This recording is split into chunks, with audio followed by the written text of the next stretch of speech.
A sixth grader repeatedly tries and fails to become the most popular kid in school. Special guests Eli Noah and Ryan Schneider join us to chat about literally ditching people when ironic shirts become cool and saying "Zooey Mama" out loud. Then we find out if 2010's Diary of a Wimpy Kid stands the test of time.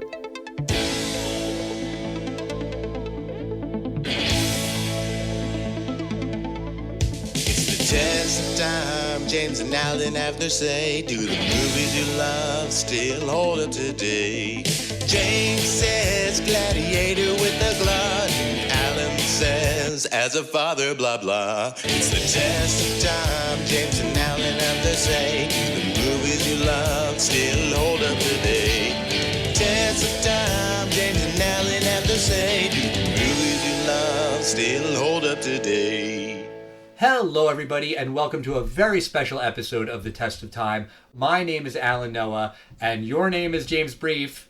Zooey Mama. Okay, good. And we have two special guests with us today. Coming back on the show is my son, Eli Noah. Hey, everybody. Also joining us is your friend, Ryan Schneider. Welcome to the show, Ryan. Hello, guys. I'm excited to be here. Awesome. I am really excited to have you here. How did it even come up that you found out about the Test of Time? Were you doing the thing where you Google your friends' parents to look for embarrassing stuff? Nah, pretty sure Eli told me about it. Oh, okay. What did you say, Eli? I think I said that my dad had a podcast. Wait, no, actually, I think we were talking about it at like a dinner table or something when we were up there. Yeah, I kind of remember that. We were sitting upstairs, maybe having pizza or something. What I remember is you looked up the show on your phone and you never heard of any of the movies that were on there, which is fair because we usually do movies generally from the 80s and 90s, not always, but we do older movies, and so they were just movies that you weren't familiar with, and you said, you should do something more recent, and then I was like, well, like what, Ryan? And you said... Diary of a Wimpy Kid. Right. Ryan, how old are you? 14. And we do movies that are by definition 15 years or older. So by definition, every single film we ever do, including today's film, has to be made before you were born. Exactly. I'm sure there are movies we've done on the podcast that came out before you were born that you've seen. You've seen Star Wars and Indiana Jones and Jurassic Park and stuff like that, right? Yeah. Good. But I appreciated your enthusiasm about it. And I think this was last year. I think it was before New Year's. And I said, oh, well, we can't do Diary of a Wimpy Kid because it's not 15 years old yet. So we had to wait a little bit to officially cross that threshold. But we're here now. The movie's 15 years. It's eligible for the test of time.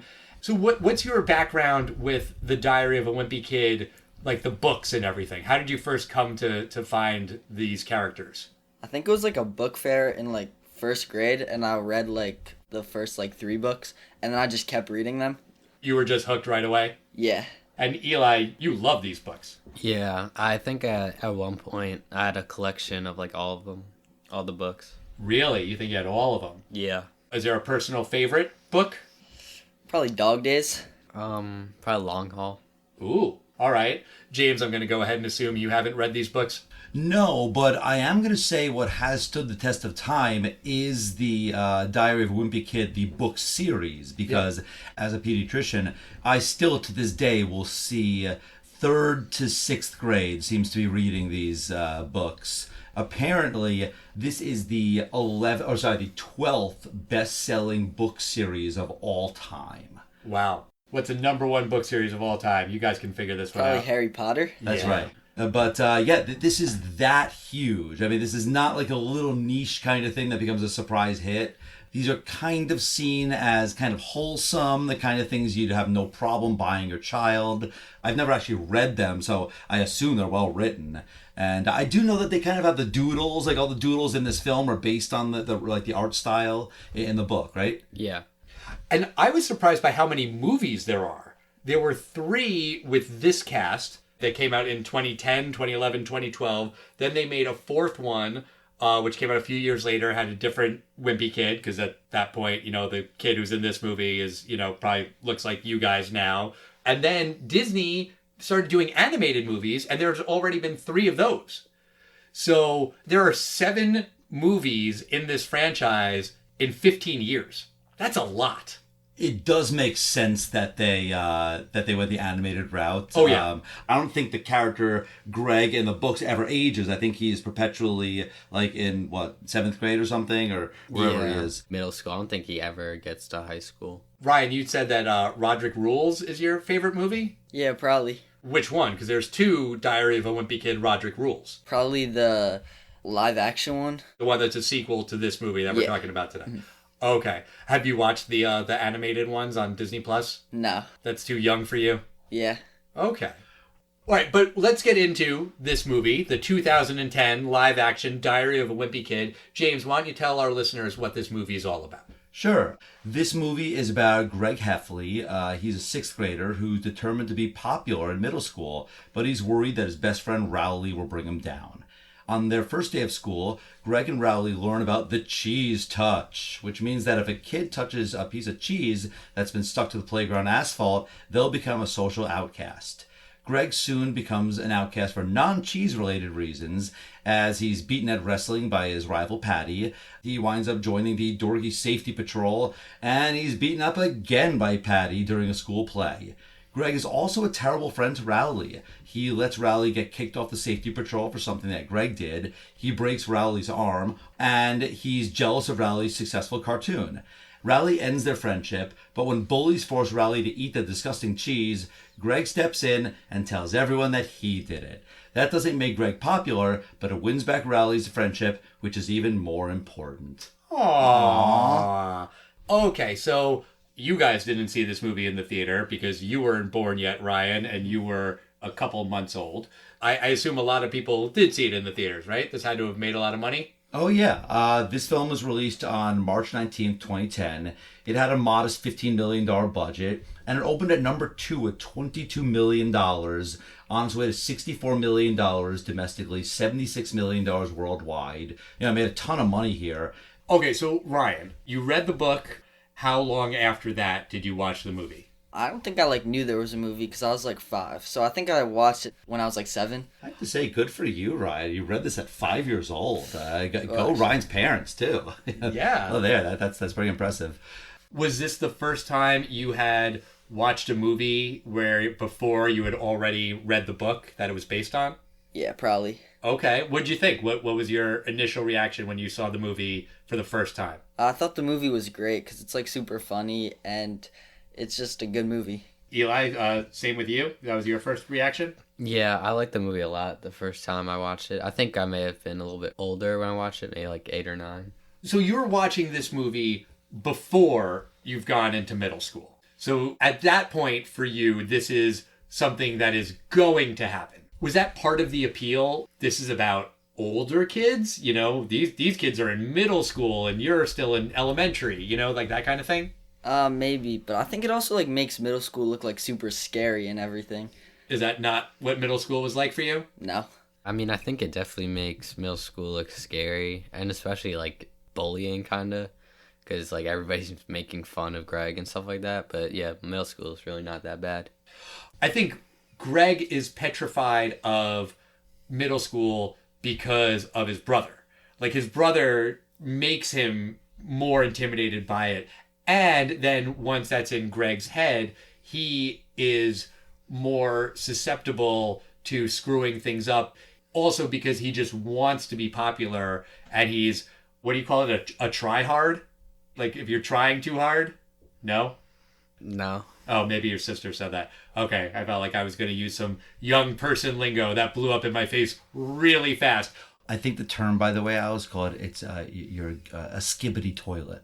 No, that's wrong. That's wrong. But thank you for being wrong with me, so I'm not the only embarrassing old man here. I appreciate what you did. Thank you.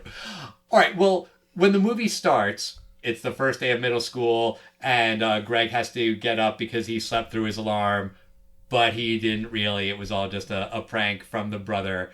Eli, sorry, I'm going to embarrass you for a second. What do you think I was thinking watching that scene? I don't know. Oh, you don't know? When Greg is running around the house, getting ready for school, banging into everything, slamming every cabinet, dropping the cereal all over the kitchen floor, pouring the milk everywhere. You don't know what that reminded me of, Eli? Nothing in that description reminds you, Eli, of anything, Eli? Maybe that I make noise in the morning. Yeah, that you make some noise and a big, huge mess every morning. Now you're mad at me for embarrassing you, sorry. But I will say, you do that now that you're in high school. In middle school, you didn't do that. Yeah, I mean, middle school, I also woke up a lot later, probably like 40-ish minutes later. Right. To be fair, your guys' middle school experience was also screwed up because of COVID. In the movie, there's the thing about the school lunch. What table do you sit at? Am I remembering this right? When you were in middle school, did they assign lunch tables, or you had to figure out ahead of time and then you couldn't move for the entire year or something? You would have to like sit at desks, I think, because you need to be like distance from other kids. Lunch, I don't even think you talk to people. You just ate lunch by yourself, pretty much. That's awful from the perspective of that's not what school is supposed to be. I guess maybe in a way it's good that you didn't have to fear, oh no, who am I going to sit with? Obviously it's exaggerated in the movie of how terrifying that is, and you know, they sit on the floor next to the garbage and get garbage dumped on their heads and everything. All right, so that wasn't a thing for you in middle school, the whole lunch table thing. Yeah. I do like that this film portrays something that's very important to kids in middle school. Greg Heffley really does want to be a cool kid. He's a little embarrassed by his buddy Rowley. And when Rowley's kind of doing stuff, you could tell maybe it was stuff from when they were in elementary school, not the cool middle school. Like, you're still dressing up like that and you still want to play those little big wheel games. And you can tell he still likes to do it, but he doesn't want to be seen as not cool. Whereas Rowley is kind of one of these kids who's a little more comfortable in his shell, just does what he likes. If you like me or you don't like me. But I do like that the film does focus on what is very important to a lot of kids at that age, which is being cool kids. For you guys, were there things in the movie that you related to? Friendship, popularity, school, teachers, bullies, or anything like that? Or was it more just, it was funny and not really relatable? I think it was more funny than relatable, because like none of that ever really happens in middle school. Okay. What was especially funny to you, Ryan? When Greg lost to Fragley in wrestling. What did you think was particularly funny, Eli? I liked the wrestling scene. I also liked the Halloween scene where he like ran around a bunch and got scared because Roger told them the story. Right. It's all made up stories about the haunted woods, but then the bullies show up and that is kind of scary. They're tormenting them and probably could have gotten away with it if it wasn't for Rowley confessing that nobody was home and the kids were still easy targets. Yeah. The film's a little more clever than I would expect it to be. I appreciate that the main character, while he certainly does have, and I think it's a very satisfying redemption arc, he's kind of a jerk. He's quite a bad friend, and it's not just one particular moment he does something bad. He's a bad friend to Rowley a few times, and he takes his friendship for Rowley for granted. I think Greg is an absolute jerk throughout this movie up until the very end. Is Greg a jerk in the books? Yeah. Yeah, it's kind of like the same person, I would say. Okay. The whole thing about him being a wimpy kid. I mean, I guess he is wimpy because he loses in wrestling to Fragley and then Patty too. I guess he is wimpy, but I feel like his more noticeable character trait is that, yeah, he's just kind of a jerk. Yeah, but he's also completely unaware that he's a jerk. And I think in a lot of ways he is a nice boy. I think Greg genuinely thinks that he's the one that's looking out for Rowley when he's like, yeah, Rowley has no idea what to wear and how to be cool in middle school. So he's really lucky. I'm going to take him under my wing, and he's really lucky to have me. I think he genuinely thinks that. So it's a good character arc because by the end he does realize, I was actually the jerk and I'm the one who should make up for everything. Because there's a part where they both become on the safety patrol. Greg borrows Rowley's jacket because he forgot his. Some bullies are chasing him. He just ditches the kids he's supposed to be escorting in a ditch. He ditches them in a ditch. Right. And someone mistakes him for Rowley, and he allows the woman to mistake him for Rowley, allows Rowley to get in trouble and lose his job here. He just tells Rowley, hey, guess what? That was me. I guess we could all learn lessons here. And it's like, no, you jerk. Why did you say anything to the principal? The problem with Greg is he cares about popularity. Rowley only is interested in friendship and being himself. And that's kind of the lesson of the movie, be yourself and treat your friends nicely. And that's kind of generic for a kid's movie. But I think the movie is not overly hokey about it. Yeah. As a kid, you don't want to be talked down to by a movie, right? Yeah, I think that's true. So the two of you are friends. Would you say that one of you is the Greg and one of you is the Rowley, or no? No, not really. Yeah, I'm not really sure. What about you and me, James? Who's the Greg and who's the Rowley in our friendship? I'll go with your Greg, because you don't know you're a jerk. That's the thing. I mean, honestly, I was thinking the same thing. You embody a lot of Rowley's good traits. You are who you are, and you don't care. If people don't like you, so what? Then that's their problem. You don't care. You are who you are. I absolutely agree with you about Rowley, but I wish I was that character that didn't care about what anyone thinks. I think that's a weakness, and to not care what other people think is a great characteristic to a point. You should have a little bit of social awareness about your actions. Right. Random question, but the character Angie, played by Chloe Grace Moretz, do you guys know her from anything else? No. I think I do remember her, but I don't remember, what movie. I think you would really, really like the movie Kick-Ass. It's about superheroes. Chloe Grace Moretz is in that. I think you would really like that. But Ryan, were there other things you wanted to mention about this movie? Probably my favorite part of the whole movie was Greg and Rowley were looking at Roderick's yearbook, and then Roderick caught him. Roderick chases Greg into his room and stands out there, and Greg really has to use the bathroom. Greg realizes that Roderick isn't at the door anymore, so he goes to the bathroom, and then while he's peeing, Roderick jumps out to scare him, and he starts peeing on Roderick. That is really funny. And then, of course, the mom comes in, and Greg is right to say, he was torturing me, he was tormenting me, and, still the mom has a point to say, well, then why did you pee on him? He gets caught in just the wrong moment, so Greg looks worse because he peed all over the place. And you are a big brother. I have a younger sister and a younger brother. And you would never do anything that Roderick does to your little brother or sister. Yeah, probably not right now. But I like that you're leaving the door open for future tormenting of your siblings. Eli, I do have to say, speaking of Roderick, I'm a little disappointed that you're not wearing your loaded diaper shirt. Oh, yeah. I mean, I just got home, so yeah, I didn't change into it. Okay, but you do have a shirt that says loaded diaper, but spelled like Roderick's band. Yeah. Would that be embarrassing to wear in public to school? Yeah, probably a little bit. I don't think your age has become meta yet. When you're about 23, 24, give it a decade. Someone your age will be like, nice, I get that reference. What about you, Eli? Were there other things you wanted to mention, bring up? I like the beginning scene where Roderick pranks Greg. I also liked the scene where Greg throws the football into Rowley's bicycle and then he falls over and breaks his arm. You like that? It does seem like a thing that kids would do, and I'll say this as a father, watching that, I'm like, this is a terrible idea, someone's going to get hurt, which is very much a dad thing to say, but then it does come true in the movie. What did you guys think about the school play? I thought it was really funny when Greg started throwing apples at Patty. Right. And then Patty comes out of nowhere and tackles him. And also Roderick got it all on video. Right. The fact that you see him in the audience grinning ear to ear makes it that much worse. And he has a video camera.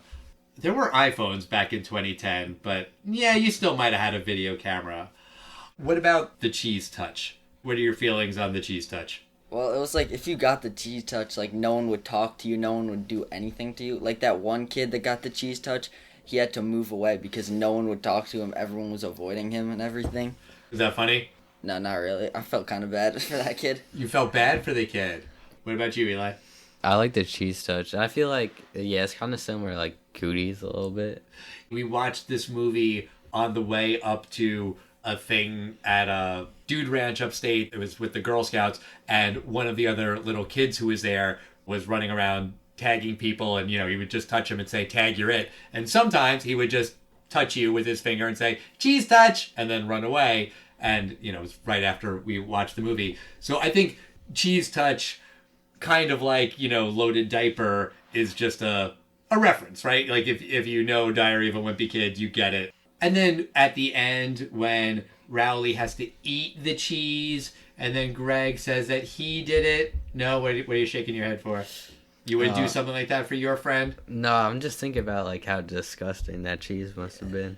That was one thing from a realistic point of view. I mean, obviously, you're not supposed to think about it like this, but I was thinking, surely a janitor at some point would have just swept this thing up. You would be surprised how long people will like leave things that are just dying and rotting, and no one wants to touch it. And it comes some point where it's so disgusting that no one wants to even go near it. I guess, but I think at a school where there's janitors, and janitors have to clean up all kinds of messes from these kids barfing and stuff, someone's gonna just pick it up. Well, Ryan, I'll ask you first, since you are our first-time guest on the Test of Time. Do you think that the movie Diary of a Wimpy Kid, the 2010 version, does it stand the test of time? Definitely. Yeah? Why is that? I think because it like talks about how people can be jerks and how you should be yourself, and that will like always stick to you throughout your life. I agree. Very wise. Eli, what do you think? Yeah, I think it stands the test of time. What Ryan said, and also because I see like kids nowadays watching it. Diary of a Wimpy Kid has a fan base, and all of those fans will like watch the movie and love it. If you pick up one of the books, you'll read more of the books. You'll watch one of the movies. You'll probably start with this movie. You'll probably end up watching more of the movies. It's that kind of a thing, right? Yeah. All right, James, how about you? What do you think? Does the movie stand the test of time? I found this film to be very charming. This is only the second time I've ever seen this. However, I will completely admit that the first time I saw this film, for some reason, Zooey Mama completely like just suctioned onto my brain. And sometimes when I see something kind of in like a kid kind of way that I think is really cool, I will say Zooey Mama. Out loud? A little bit quiet, but not totally. Like, I'm like, if you get the reference, I'm cool with you getting the reference. But, yes, I have said that. When someone's like, oh, yeah, we're going to Olive Garden tonight, I'll be like, Zooey Mama. Yeah, I'll say it like that. This is just one of those very cute films. I did not see the second and third films or any of the other ones. I don't think it's really my demographic. I'm not surprised that kids like it. And I think it stands the test of time. Zooey Mama. But I guess since four of us are on this podcast, it would be prudent for us to see if you, Al, think that Diary of a Wimpy Kid 2010 stands the test of time. Yeah, I think this is a charming movie. I agree with you, James. It's sweet. It's got a nice lesson about being true to yourself and being a good friend. It doesn't feel really condescending. It feels like a series of adventures. You know, it's kind of episodic the way that there's the Halloween story, and then there's the school play story, and then there's the safety patrol story. And it's just a lot of things that are kind of related but kind of unrelated, which is probably what it's like to be a kid. Whatever is the big deal in October might mean nothing in November. I think that's kind of what the books are like. The thing I remember about the books, reading them with you, Eli, was that you would just laugh a lot. You really, really liked the books. The books were really funny. And I think this movie's funny. Yeah, absolutely. This movie stands the test of time. I like the low stakes nature of all of these little episodic things that happen here. There's something that even if you're not exactly feel like Greg or Rowley, that there's a little bit element of things you can relate to. And that's what I think is the best thing about this film. Yeah, I mean, there are movies that are about being a teenager that focus on the real scary stuff, the stuff that really freaks people out, and that's fine. But this movie is just lighthearted. It's a lighthearted, fun movie. I think it works for kids who are not yet in middle school. I think it works for kids who are in middle school. I think it works for kids like you guys in high school who can look back at it. What was the thing you were saying, Eli, about nostalgia that you saw online about, was it Lego Batman 2 or something on 3DS? Yeah, it just like brings you back kind of, because I remember I used to play that game on the 3DS a lot. It's kind of like nostalgia. That's kind of the same for the Diary of a Wimpy Kid too. And it was also like that particular game was a thing that a lot of people your age kind of all remember and were being nostalgic about. Yeah. I remember that too. I used to play it on like the PS3 with my cousin. So yeah, that like brings me back too. And see, there's just nothing funnier for me as a 45-year-old man hearing you 15-year-olds wax nostalgic about your old video games that you used to play way back when you were young, 5-10 years ago. I mean, that's all James and I do is talk about the video games that we used to play. Well, I have one last question to ask. I guess it's for Eli. Do you have any advice for your friend Ryan now that you have what we call the test of time touch, and people are going to, I assume, Eli, now you're just recognized everywhere. Do you have any words of advice for him about how to, like, all the selfies people are going to want and the autographs and these kind of things? I would just say to not let the fame change you. Oh, that's good advice. So, Ryan, you mentioned before we started recording that this was your very first podcast. What'd you think? I loved it. Yeah? Yeah. This was great. I'm really glad that you came and joined us, Ryan. This was a lot of fun. Thank you for letting me on here. You're welcome to come back anytime. Eli, of course, you're always welcome to join. I'll maybe find like another movie. I can't really think of any movies that you guys haven't done yet that I would want to review, but I don't know, maybe I'll think of some. And I still keep lobbying your sister to come on and failing, but I'm not going to give up. Thank you, gentlemen, again for being here with us today. That's going to do it for us this week. Next week, we are going to be joined by our friend Kevin Smokler, who's going to join us to talk about Real Women Have Curves. I've never seen that movie, but I'm excited to have Kevin on. I love talking with Kevin. That'll be a great episode. In the meantime, we want to hear from you guys. We are at Test of Time Pod on Facebook, X, Instagram, and Threads. Write to us. Let us know your thoughts on Diary of a Wimpy Kid. If you're more of a Greg or a Rowley or a Fregley or whoever. And we'll see you next time, everyone. Bye.